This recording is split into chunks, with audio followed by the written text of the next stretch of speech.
किसी ने बड़े कमाल की बात कही है कि इंसान हमेशा दो घोड़ों पे सवार रहता है, एक पॉजिटिव और एक नेगेटिव सोच।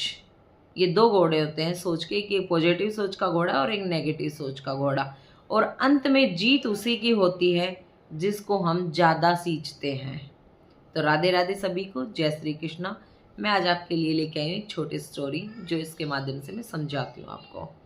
एक लड़का होता है जो अपने घर के बाहर बैठा रहता है और अपने भाग्य को कोस रहा होता है। अपनी छाती पीट पीट के वो रो रहा होता है कि मेरा भाग्य बहुत ख़राब है, मेरे पिताजी मेरे लिए इतना पैसा छोड़ के गए थे और आज मेरे सारे पैसे ख़त्म हो गए हैं, मेरा तो किस्मत ख़राब है, मेरी तो लक ही नहीं है। ऐसे कोस रहा होता है। वहाँ से कोई विद्वान आदमी निकल रहा होता है और वह विद्वान आदमी उसको देख के बोलता है कि जाओ बेटा, अपने भाग्य को लेके आओ तुम। तो उसके जाने के बाद वो उस पे हंसता है कि मैं भाग्य को लेके आऊं? भाग्य को भी कोई लेके आता है, मैं भाग्य को कैसे लेके आऊंगा? उसकी बात को इग्नोर करके वह अपने खाना खा के और रात को सो जाता है। अब वह स्वप्न देखता है रात को कि एक ऊंची सी पहाड़ी है, वहां पे एक आदमी बैठा है और वो अचानक उसकी छाती पे आके बैठ जाता है और कहता है कि मैं भाग्य हूँ, मैं भाग्य हूँ, मुझे लेके चलो, मुझे लेके चलो। और वो एकदम से उठ के बैठ जाता है और सोचता है कि ये क्या था, कि मुझे सच में भाग्य को लेके आना है। वह सुबह उठता है और नहा धो के वह निकल जाता है भाग्य को लेने के लिए। थोड़ी दूर चलने के बाद उसको एक छोटी पहाड़ी दिखाई देती है। उस पे एक बीमार शेर बैठा रहता है और वो उसको आवाज़ लगाता है। वो कहता है कि तुम डरो मत, मैं तुम्हें खाऊंगा नहीं, मैं काफ़ी दिनों से बीमार हूँ, मेरी तुम मदद कर दो। और तुम कहाँ जा रहे हो? वो उससे पूछ लेता है कि तुम कहाँ जा रहे हो?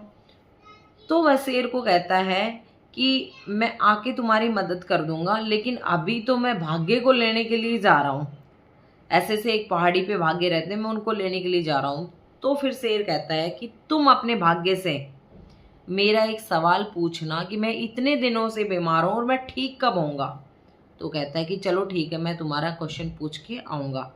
और फिर वह आगे चल देता है, चलते चलते चलते चलते, और वह जंगल में पहुँच जाता है और उसको बहुत तेज़ भूख लग जाती है। अब वह देखता है कि जंगल में एक बगीचा है, वो उसमें जाता है। वहाँ पे जाके वो फल तोड़ के खाने लगता है तो देखता है कि वो बहुत कड़वा फल होता है और वो उसको फेंक देता है। इतनी देर में उस बगीचे का माली आ जाता है और वो आके कहता है कि तुम क्या इसको फेंक रहे हो? जो भी आता है सभी इसी प्रकार से सारे फल तोड़ते हैं, खाते हैं और फेंक देते हैं, क्योंकि मेरे बगीचे के फल कड़वे हैं। मुझे कोई तरकीब बताओ कि मेरे फल मीठे हो जाए। तो कहता है कि अभी तो मैं जल्दी में हूँ और मैं भाग्य को लेने के लिए जा रहा हूँ, आते टाइम बताऊंगा। तो वो बोलते हैं कि ठीक है, अगर तुम अपने भाग्य को लेने के लिए जा रहे हो तो अपने भाग्य से ये पूछना कि मेरे बगीचे के फल मीठे कब होंगे। तो कहता है कि चलो ठीक है, मैं आपके क्वेश्चन का भी मैं जवाब लेके आऊँगा। अब आगे पहुँचता है तो उसको एक सुंदर कन्या मिलती है, जो एक राजकुमारी होती है। उसका सुंदर सा महल होता है। वो कहती है आओ जी, बैठो, पधारो, बैठो। तो कहता है कि मैं बैठने के लिए नहीं आया हूँ, सिर्फ मुझे पानी पीना है और आप मुझे पानी पिला दीजिए।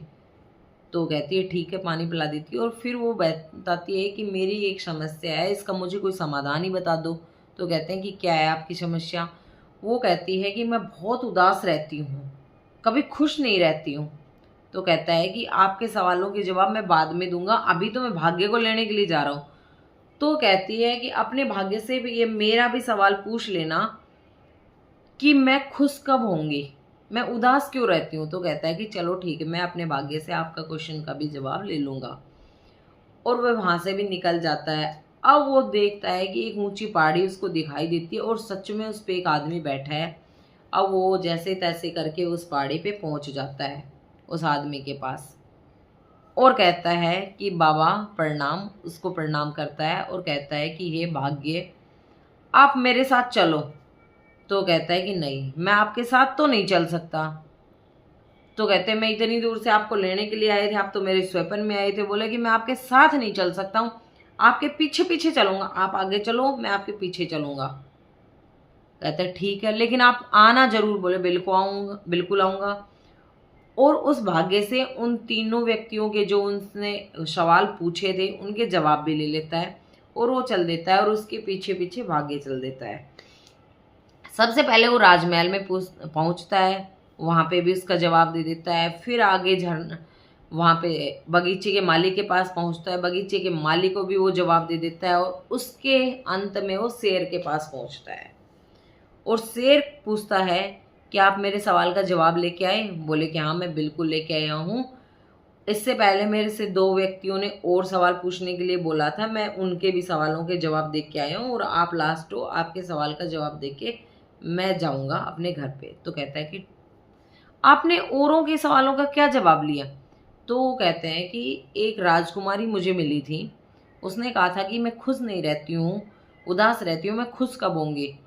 तो मेरे भाग्य ने जवाब दिया कि आप जब अपने मनपसंद इंसान से शादी कर लेंगी उसके बाद से ही आप खुश रहने लग जाएंगी।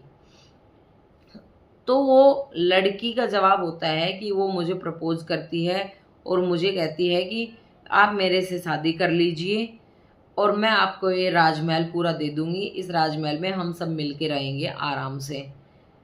तो बोले कि तुम्हारा क्या जवाब था? बोले कि मैं तो क्यों रुकता वहाँ पे, मेरे पीछे तो भाग्य आ रहा है, तो मैं तो सब कुछ छोड़ छाड़ के और जल्दी से आगे निकल लिया क्योंकि मेरे पीछे तो भाग्य आ रहा है। बोले अच्छा। उसके बाद मैं बगीचे के माली के पास पहुंचा तो वहाँ पे मैंने उसको बताया कि तुम्हारा जो झरना है, झरने के पास में सोना है, उस सोने को निकाल लो आप या दूसरा झरना बना लो, उसके बाद आपके फल सारे मीठे हो जाएंगे। तो उस माली ने कहा कि रुको, मैं खोद के और वो सोना निकालता हूँ, उसमें से आधा सोना मैं तुम्हें दे दूंगा और तुम उसको लेके जाना क्योंकि तुम इस सवाल का जवाब लेके आए हो। तो बोल तुमने क्या किया? तो बोल मुझे क्या करना था, मेरे साथ तो भाग्य आ रहा है पीछे पीछे, तो मैंने तो सब छोड़ के कि मुझे तो घर पहुंचना है और भाग्य मेरे साथ साथ मेरे घर पहुंचेगा तभी तो मैं सब कुछ छोड़ छाड़ के आ गया। तो बोले मेरे सवाल का क्या जवाब लिया अब आपने? बोले कि जब तुम सबसे मूर्ख आदमी का सर खा जाओगे ना तो तुम बिल्कुल ठीक हो जाओगे अपनी बीमारी से। उसी टाइम उस शेर ने उसके सर पे पंजा मारा और उसको सर की खोपड़ी को फाड़ दिया और उसका दिमाग खाने लग गया। बोले कि मूर्ख आदमी, तुमसे ज़्यादा मूर्ख उस दुनिया में कोई भी नहीं है। भाग्य खुद चल के कभी आता है क्या? भाग्य तुम्हें अपॉर्चुनिटी दे रहा है, तुम उस चीज को समझ ही नहीं रहे हो। तो इस कहानी से हमें यही सीख मिलती है कि जिस तरीके से वो लड़का बिना कोई कर्म किए हुए बैठ गया है कि नहीं भाग्य आएगा मेरे पास चल के, नहीं भाग्य आ रहा है मेरे साथ, तो भाग्य भाग्य कैसे आएगा? अपनी सोच को इतना नेगेटिव मत बनाओ, अपनी पॉजिटिव सोच के साथ कर्म करो। जब तुम कर्म करोगे तब ही भाग्य तुम्हारे पास चल के आएगा। जब तक तुम कर्म नहीं करोगे, बैठे रहोगे, बोले मैं ऐसे बैठा हूं, मेरे सामने थाली रखी है और खाना खुद मुंह में जाएगा मेरे, तो भैया ऐसे कैसे जाएगा? हाथ तो हिलाना पड़ेगा ना। कर्म करोगे तभी तो खाना पेट के अंदर जाएगा, तभी तो तुम्हारी भूख मिटेगी। कर्म ही नहीं करोगे तो भाग्य कहाँ से चल के आएगा? जब अपनी पॉजिटिव सोच रख के तुम कर्म करते जाओगे तो भाग्य खुद तुम्हारे साथ पास चल के आ जाएगा। तुम जो बैड लक करते रहते हो ना कि हमारा बैड लक है, कभी भी अपने मुंह से ये मत बोला करो कि हमारा बैड लक है। हमेशा ये बोलो कि हमारा गुड लक है। हम कर्म करेंगे, हमें उसका बहुत अच्छा फल मिलता है, बहुत अच्छा फल मिलेगा। हमेशा पॉजिटिव सोच के साथ आगे बढ़िए।